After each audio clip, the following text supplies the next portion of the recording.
भी हमें देखते हुए चलना है। और फिर जो लास्ट इसमें जो टॉपिक है वो है socio cultural importance of animals.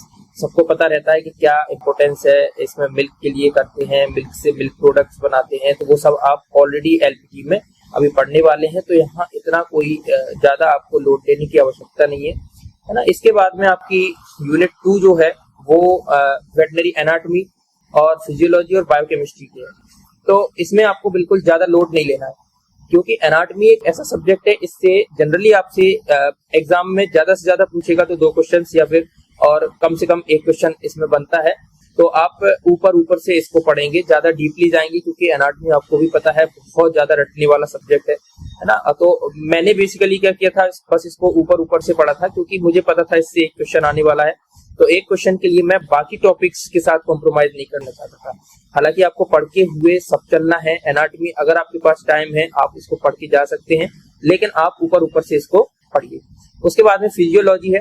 Physiology में जो जनरली जो आपका जो मेटाबॉलिज्म वाला चैप्टर है, कार्बोहाइड्रेट का ग्लाइकोलाइसिस, जो कि आपको बायोकेमिस्ट्री से भी ओवरलैप करेगा, ग्लाइकोलाइसिस हो गया। और उसके बाद में ईएमपी पाथवे है। तो ईएमपी पाथवे को इतना डिटेल में नहीं देखना है, लेकिन हाँ ग्लाइकोलाइसिस आपको अच्छे से पता होनी चाहिए कि जो एरोबिक कंडीशन रहेगी तो उसमें फाइनल प्रोडक्ट जो बनता है वो क्या बनता है, जैसे पायरुवेट बनता है, और एनारोबिक कंडीशन रहेगी तो उसमें लैक्टेट बनता है। तो ये सब चीजें आपको पता होनी चाहिए कि एरोबिक में कितना एटीपी आपको एनर्जी मिलेगी, एनारोबिक में कितनी एटीपी मिलती है। और टॉपिक्स आते हैं जैसे मियोसिस और माइटोसिस के टॉपिक है। तो मियोसिस माइटोसिस हर किसी को पता होनी चाहिए, उसकी जो फेजेस रहती हैं, है ना, तो वो सब भी आप लोगों को पता होनी चाहिए। इसके बाद में अगर हम देखते हैं इसमें तो gross study of bones, joints और मसल्स ऑफ स्केलेटन। तो आप एक काम कर सकते हैं, इसमें जो वेट स्कोरर की किताब है आप केवल एनाटॉमी उससे पढ़ सकते हैं, उसमें मोर देन सफिशिएंट दिया हुआ है। तो मैंने बेसिकली उसी से इसको प्रेफर किया था। इसके अलावा इसमें जो ग्रॉस स्टडी दी गई है हार्ट की, और डाइजेस्टिव ट्रैक्ट की, रेस्पिरेटरी ट्रैक्ट है, यूरिनरी ट्रैक्ट है, रिप्रोडक्टिव सिस्टम है, ये सब मैंने उसी से पढ़ के गया था। मैंने कहीं से भी दूसरी किताब उठाई नहीं थी। कुछ लोग कहेंगे इसको आर के घोष से पढ़ना है, भाई आर के घोष पढ़ना है तो इसमें से हमें 10-12 क्वेश्चन तो मिलने चाहिए अगर वो पढ़ेंगे, पर मुश्किल से हमको 1 या 2 क्वेश्चन ही देखने को मिलेंगे एग्जाम में। तो आपका जो प्लान स्ट्रेटजी है वो इस अकॉर्डिंग ही होनी चाहिए कि एग्जाम में आपसे ज्यादा क्या पूछा जा रहा है, तो हम उसको ज्यादा पढ़ेंगे, बजाय उसकी कि हम एनाटॉमी पढ़ते जा रहे हैं और पेपर में हमसे पूछे ही नहीं जा रहे क्वेश्चन। तो ये तो सब हमारा जो प्लान है वो खराब कर देगा। इसके बाद में मैमेलियन हिस्टोलॉजी है, हिस्टोलॉजिकल टेक्निक्स और स्टेनिंग है। जनरली स्टेनिंग से क्वेश्चन आ सकता है, तो स्टेनिंग को आप थोड़ा अच्छे से पढ़ लीजिएगा। इसके बाद में है स्ट्रक्चर और एंड फंक्शन ऑफ सेल, सब पढ़ते आते हैं, है ना, तो इसमें कोई ज्यादा दिमाग लगाने की जरूरत नहीं है। सेल डिवीजन हालांकि सबको पता होना चाहिए, मैं पहले भी बता चुका हूं कि मियोसिस और माइटोसिस जो रहता है वो अच्छे से। सभी को नमस्कार, मैं समीक्षा इंस्टीट्यूट की ओर से डॉक्टर प्रियांशु भारद्वाज आज आपके सामने एक जनरल जो हमारा प्लान क्या होने वाला है, किस प्रकार से हम इसकी तैयारी करेंगे वो सब देखेंगे।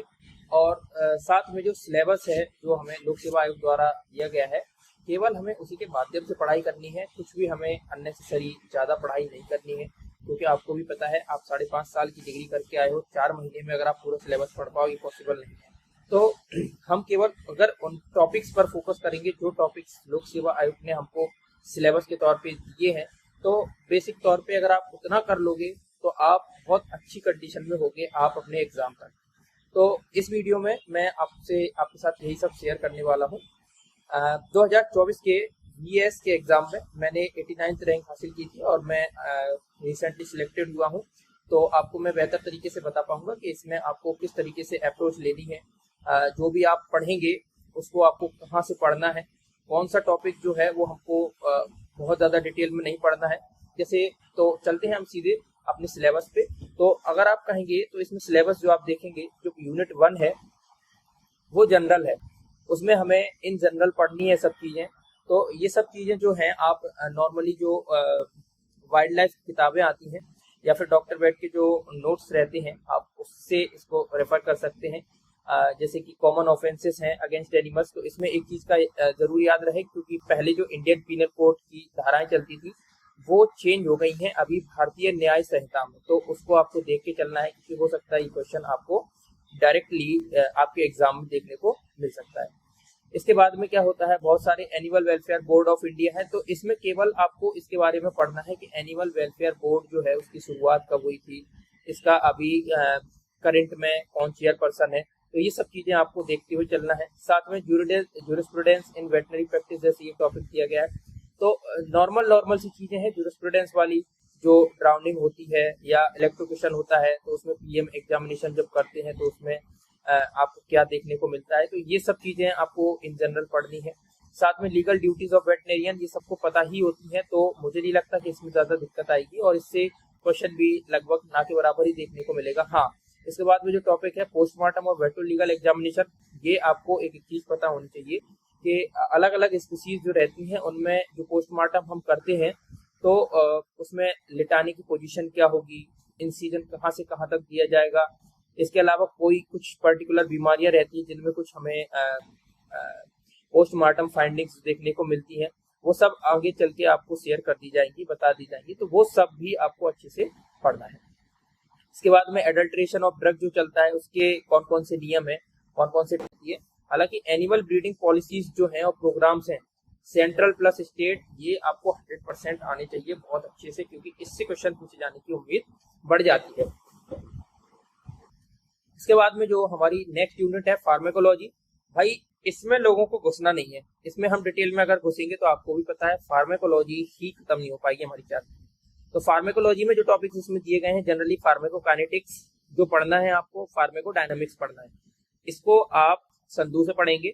इसके अलावा जो थेरेप्यूटिक एजेंट्स रहते हैं ये आपको वेट स्कोरर में बहुत अच्छा मिल जाएगा, आप वहां से देखिएगा कि जो भी आप एंटीबायोटिक्स पढ़ रहे हो, क्लासिफिकेशन उनका पढ़ रहे हो, एंटी फंगल पढ़ रहे हो, एंटी पैरासाइटिक ड्रग्स पढ़ रहे हैं, है ना, तो ये सब आपको कहाँ देखने को मिल जाएगा, ये सब आप वेट स्कोरर जो है उसमें बहुत अच्छे से दिया गया है, आप वहां से उसको कंफर्म कीजिए। और अगर एंटीवायरल या कुछ भी लगता है अगर आपको कहीं और से पढ़ना है तो वो आपको उस टाइम पे मैं इन्फॉर्म कर दूंगा।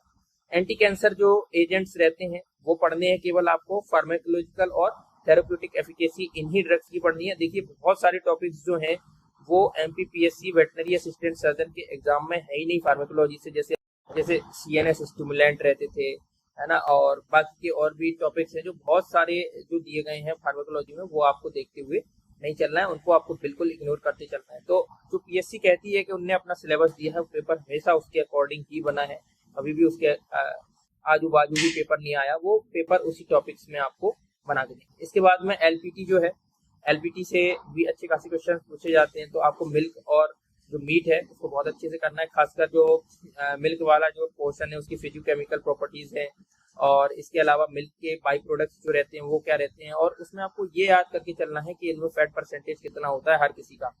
जैसे अगर हम पनीर की बात करते हैं तो उसमें फैट परसेंटेज कितना होता है, खोए की बात करते हैं तो उसमें फैट परसेंटेज कितना होता है, बेवरेजेस जो बनाते हैं उनमें फैट परसेंटेज कितना होगा, तो ये सब चीजें आपको याद करते हुए चलना है।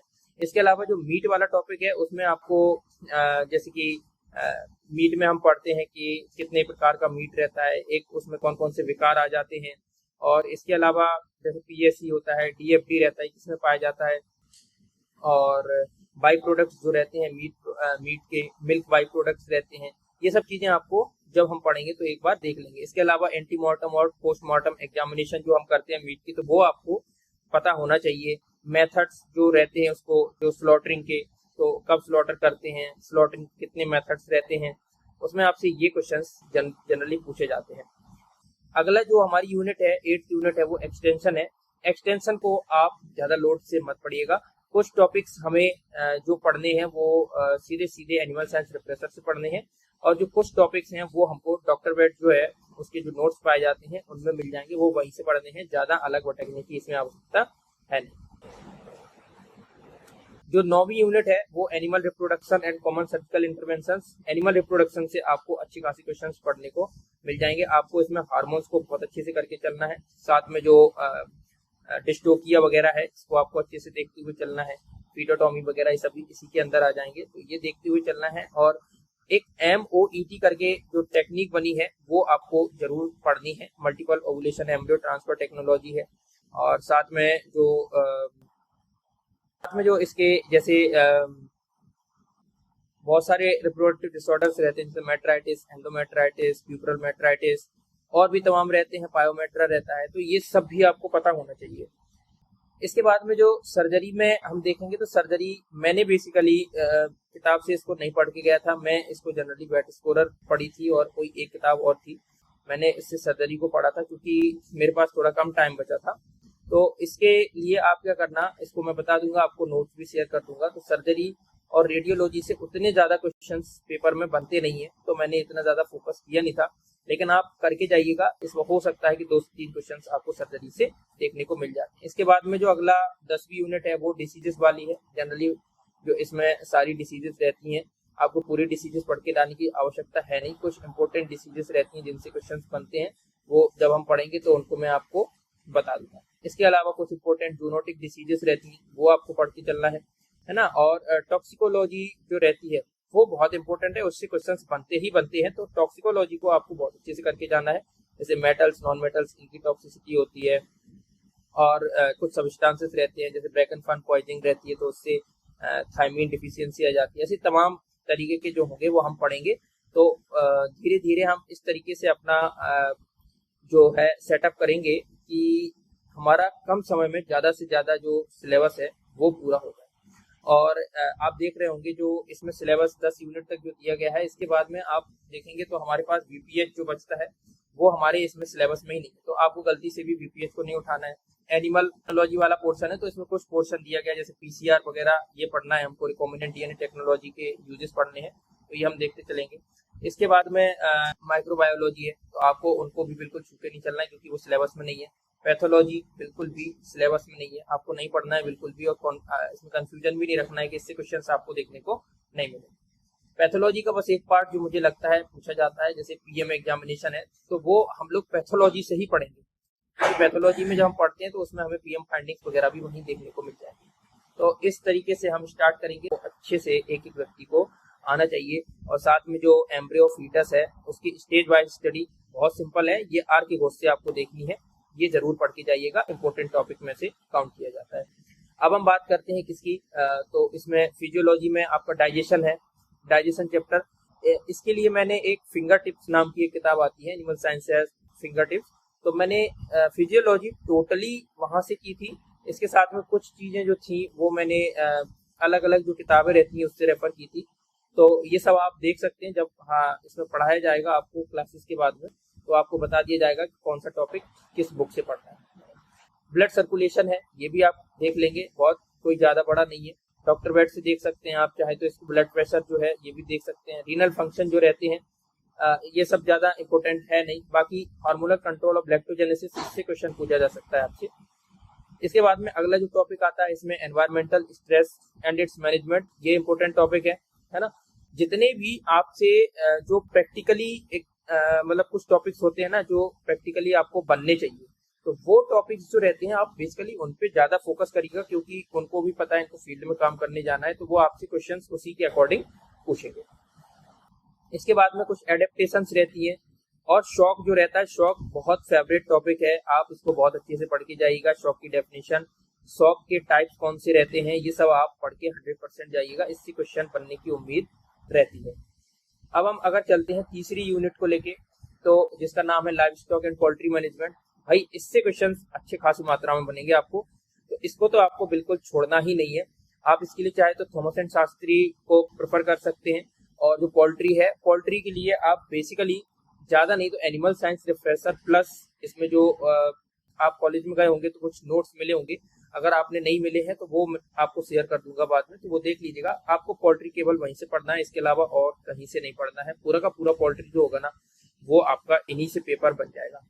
और जैसे अगर हम livestock and poultry management में टॉपिक्स देखते हैं, identification of age of animals, तो ये सब आपको पता होना चाहिए। डेंटिशन रहता है ना, और जो टीथ रहते हैं ना, ये कैनाइंस टीथ रहते हैं, इनके अराइवल से पता लगाते हैं, जैसे हम डॉग वगैरह में। तो ये बहुत सारे ये तरीके रहते हैं, इससे आपको पता लगाना है। उसके बाद में पोल्ट्री और पोल्ट्री लाइव स्टॉक और पोल्ट्री ब्रीड्स है। लाइव स्टॉक और पोल्ट्री ब्रीड्स आपको ज्यादा इतना दिमाग नहीं लगाना है, क्योंकि अगर क्वेश्चन आता है इसका तो सबसे बनेगा, और नहीं आएगा ना तो वो क्वेश्चन ऐसा देंगे कि जो किसी से नहीं बनेगा। तो इसके लिए आपको बेसिकली एनिमल साइंस रिफ्रेशर जो है मोर देन सफिशिएंट है, उसी से आप सारी ब्रीड्स पढ़ लीजिए। लेकिन हाँ, एनिमल साइंस रिफ्रेशर की एक एक लाइन, एक एक वर्डिंग्स का बहुत बड़ा मतलब होता है, तो उसको आप बिल्कुल इग्नोर ना करिएगा, उसको बढ़िया से देखते हुए चलना है। इसके बाद में जो टॉपिक्स आते हैं इसके, हाउसिंग सिस्टम में आपको पोल्ट्री प्लस लाइव स्टॉक दोनों के पढ़ने हैं, बहुत इंपॉर्टेंट है, आता है, पूछा ही जाता है इससे। उसके बाद में अगला टॉपिक है day to day dairy management practices. यह टॉपिक आपको थॉमस एंड शास्त्री में मिल जाएगा, ये सब आप देख लेंगे। Dairying under mixed farming and as a specialised farming, ये सारे के सारे टॉपिक्स आपको कहाँ मिलेंगे, ये आपको थॉमस एंड शास्त्री में मिल जाते हैं। इसके बाद में management of milk meet and wool producing live stock, इतना ज्यादा इंपॉर्टेंट टॉपिक है नहीं है, इससे क्वेश्चंस बनने की संभावनाएं कम रहती हैं। ब्रीडिंग बुल्स जो रहते हैं, ड्राफ्ट एनिमल्स रहते हैं, laboratory and wild animals in captivity, इससे क्वेश्चन आपसे पूछा जा सकता है। उसके बाद में care and management of grower, इससे क्वेश्चन आपको जनरली देखने को नहीं मिलता है। Broiler layer birds of both breeders and common degrees of poultry, ये सब थोड़ा देख लेना ऊपर से, इससे क्वेश्चन ज्यादा आपसे पूछने को मिलेगा नहीं। हाँ, हैचिंग मैनेजमेंट से आपको अच्छा खासा क्वेश्चन देखने को मिल सकता है कि इसमें जो इंक्यूबेशन पीरियड रहता है और जो हैचिंग पीरियड रहता है कि जो, और फिर इसमें जो इंक्यूबेशन पीरियड के दौरान क्या करते हैं, हम इसको टर्निंग करते हैं तो वो कितने टाइम करते हैं, कितनी बार करते हैं, ये सब चीजें आपको पता होनी चाहिए। तो जब हम धीरे धीरे करके इसको पढ़ेंगे तो सारी चीजें डिटेल में देखते चलेंगे और आपका जो सिलेबस है बहुत जल्द से जल्द कराने की पूरी कोशिश की जाए। इसके बाद में एनिमल न्यूट्रिशन है, भाई आपको 100% ये टॉपिक, ये तो आपको आना ही चाहिए क्योंकि मैक्सिमम क्वेश्चन जो देखने को मिलेंगे वो आपको न्यूट्रिशन और एलपीएम, तो आप स्ट्रेटेजी इस हिसाब से बनाइएगा, पहले आपको न्यूट्रिशन और एलपीएम को कवर करते हुए चलना है। तो न्यूट्रिशन में बेसिकली प्रेफर करना मैंने डीबी रेड्डी को प्रेफर किया था क्योंकि इससे अच्छे खासे क्वेश्चंस बनते हैं, तो आप भी डीबी रेड्डी को ही प्रेफर करिएगा, उससे ही पढ़िएगा। लेकिन बस इतना ध्यान रहे कि जो टॉपिक्स दिए गए हैं केवल वही टॉपिक्स आपको डीबी रेड्डी से पढ़ने हैं, उसमें बहुत कुछ अलग दिया गया है, वो टॉपिक्स आपको वहां से बिल्कुल नहीं छेड़ने हैं। आप सिंपल जो दिया है टॉपिक, वही टॉपिक जो सिलेबस है उसके अकॉर्डिंग पढ़ लीजिए, बाकी का आपको ज्यादा डिटेल में नहीं जाना है। इसके बाद में एनिमल जेनेटिक्स एंड ब्रीडिंग, अभी हाल फिलहाल में अगर देखा जाए कुछ सालों से इसके क्वेश्चंस काफी ज्यादा बढ़ गए, मतलब एनिमल साइंस का वेटेज बढ़ता चला जा रहा है। तो जेनेटिक्स और एनिमल जो ब्रीडिंग है ये आपको बहुत अच्छे से पढ़नी, खासकर जो ब्रीडिंग है जैसे ONBS होता है, हेरिटेबिलिटी होता है, रिपीटेबिलिटी होता है और जेनेटिक गेन वगैरह होता है, सिलेक्शन होता है ना, एड्स ऑफ सिलेक्शन होते हैं, मेथड्स ऑफ सिलेक्शन रहते हैं। तो ये सब आपको पिन पॉइंट आपके हैंड पे रिटन होना चाहिए, आपको बिल्कुल याद होना चाहिए कि ये सब चीजें होती क्या है। तो ये सब चीजों पे हम फोकस भी करेंगे और आपको पूरी तरह से कराने की कोशिश करेंगे। इसके बाद में जो रिकॉम्बिनेंट डीएनए टेक्नोलॉजी है उसके नोट्स पड़े होंगे तो मैं आपको शेयर कर दूंगा, वो है ना, PCR और DNA प्रोब्स हैं, इस क्वेश्चंस बनने की उम्मीद थोड़ी कम रहती है।